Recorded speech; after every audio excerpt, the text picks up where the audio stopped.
Hello! In this video I will show you how to set up parental control on NUBIA Pad 3D.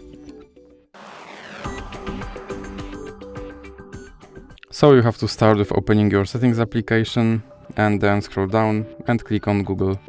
Now click on Children and Family and then click on Parental Controls. Now click Get Started and then select Child or Teenager. Now click Next.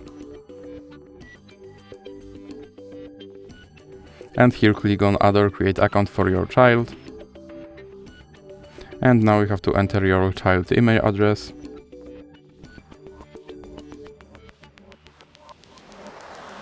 Now click I agree.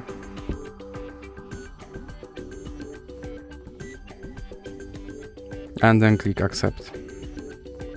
Now you have to select your account. And here you have to enter your parent email address. Then click next. And here you have to enter your parent password.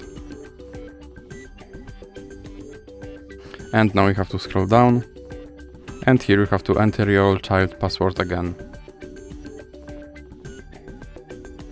Now click next. And here scroll down and click next. Now click next again. And here you can click install family link or you can click skip and then you can install this app manually. Now click on review controls. And that's it for this video. If you liked it, please remember to leave like and subscribe.